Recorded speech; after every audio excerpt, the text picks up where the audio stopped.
إنا عرضنا الأمانة على السماوات والأرض.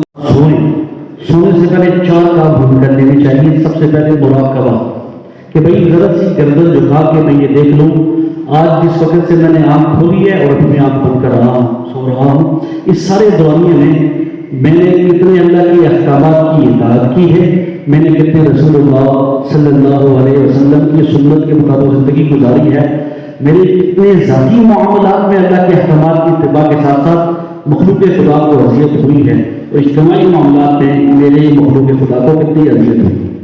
اگر میں یہ دیکھ لوں کہ مجھ سے کسی فرد کو کسی معاشرے کو اذیت ہوئی ہے تو گردن جھکانے کے بعد دوسرا کام میں نے اپنا محاسبہ کرنا ہے، حساب کتاب برابر کرنا ہے.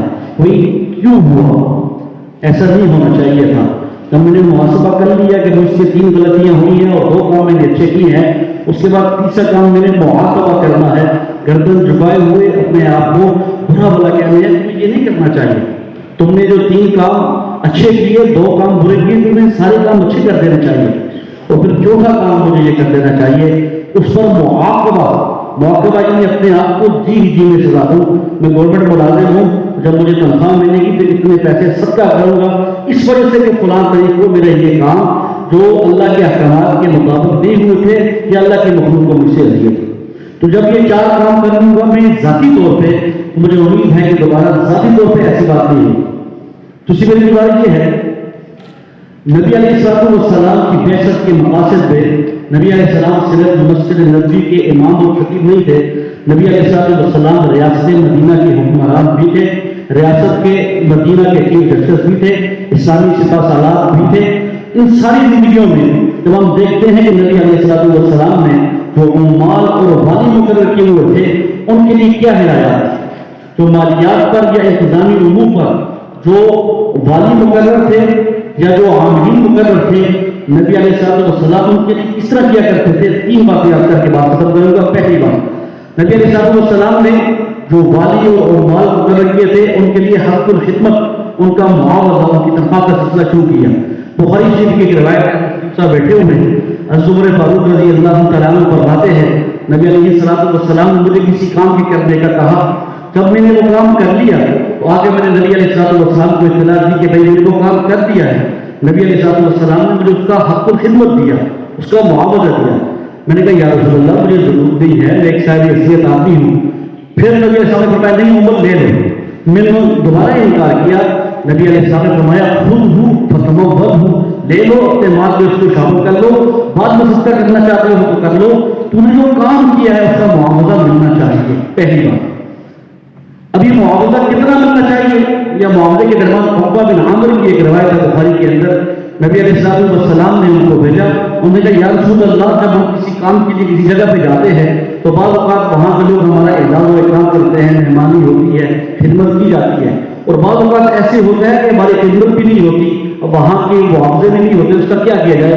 نبی علیہ السلام نے فرمایا جب کسی کام کے لیے کسی جگہ پہ چلے جایا کرو، اگر وہاں کی خدمت ہو، ضیافت ہو تو ٹھیک ہے، نہیں تو متبادل جو بندوبست جو آپ کا وہاں اخراجات ہو وہ آ کے ریاست مدینہ سے لے لیا کرو. تو بنیادی بات جس کو آج کی اصطلاح میں TADA کہا جاتا ہے، جب کوئی سرکاری ملازم کسی کام کے لیے جاتا ہے تو وہ کرتا ہے.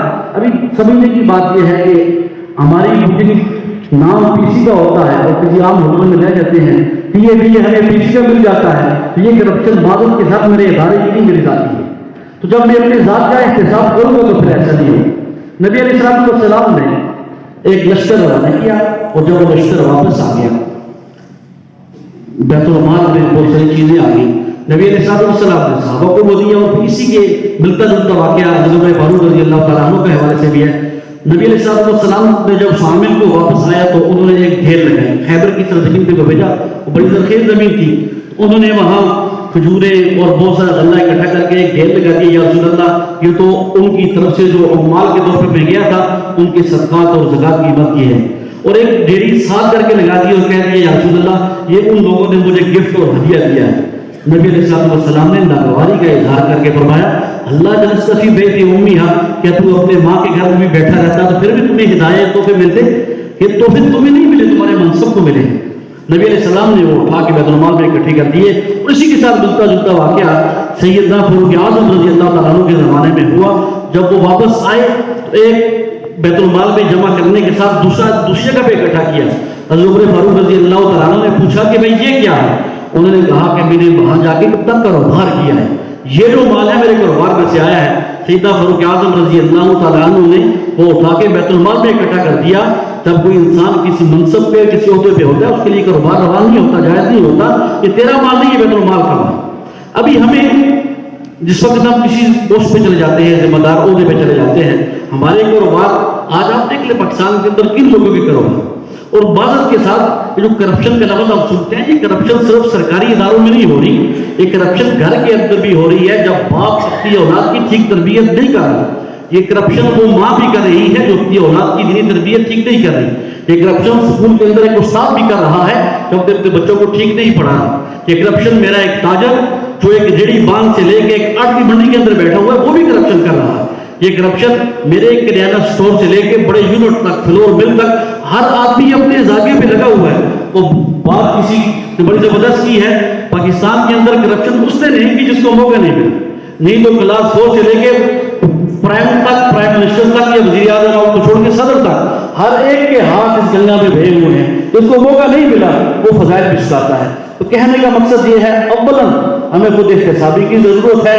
ہم یہ سوچیں میرا کام ذاتی طور پہ, اجتماعی طور پہ معاشرے کے لیے ٹھیک ہے کہ نہیں ہے, اور دوسری بات ہے اپنی کیپیسٹی میں رہتے ہوئے میں نے اس کے لیے کیا کردار ادا کیا ہے. اگر میں کردار ادا نہیں کر رہا تو میں بھی اس معاشرے کا ایک فرد ہونے کی حیثیت سے اپنی ذمہ داری پوری نہیں کر رہا. کرپشن کے خلاف جتنے ادارے بھی کام کر رہے ہیں, اگر افراد ٹھیک نہیں ہوں گے معاشرہ ٹھیک نہیں ہوگا.